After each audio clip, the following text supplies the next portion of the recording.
Hi, my name is Erin McCauley, and I'm an affiliated faculty with the Philip R. Lee Institute for Health Policy Studies.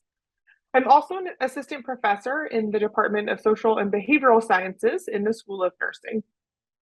In my work, I think about how mass incarceration acts as a central stratifying institution, engendering population-level health disparities and social inequality. I'm particularly interested in the intergenerational consequences of incarceration for children and young adults. My research has consistently found that the incarceration of a parent is associated with negative effects for children.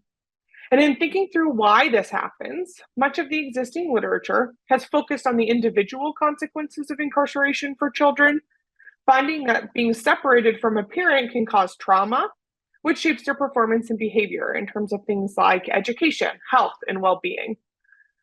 And that means that historically we've been thinking of parental incarceration as shaping the individual behaviors of children and families. But what my work tries to do is turn the gaze to the institutions with which these families and children interact and really look at how contact with the criminal legal system shapes the way that these institutions treat or react to these families. So in some recently completed work, I used an experimental design to demonstrate how the stigma of having an incarcerated parent shapes how teachers treat students and evaluate their work and even refer them to things like college track programs.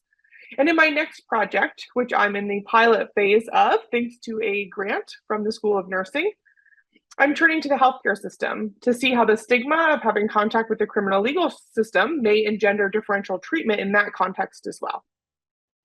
And I think this is really important and interesting because understanding the collateral consequences of incarceration for population level health, it really focuses on understanding why these consequences occur and how they shape broader inequality. And this is because contact with the criminal legal system through your own incarceration or the incarceration of a loved one is both exceedingly common and unequally distributed, meaning that these individual level effects have broader consequences, which further existing population disparities, especially racial and class-based disparities.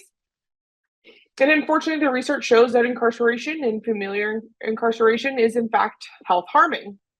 Yet mass incarceration is still largely absent from the public health and medical training and curricula, absent from the priorities of the major institutions in the field of health, and absent from our discussions of the broader causes of health inequities. And so understanding mass incarceration as a mechanism of population health disparities and social inequality is important for healthcare and health policy. First, by excluding the criminal legal system from core public health and medical curriculum, we're unintentionally creating a workforce which is not fully prepared for this work. The incarcerated and formerly incarcerated populations have unique health needs, and these risks need to be understood by providers. And then to advance public health, we need to address the criminal legal system, not as a separate system from the healthcare system, but as an arm of the healthcare system, as well as kind of deeply intertwined systems, which really work together in intersectional ways to engender health disparities.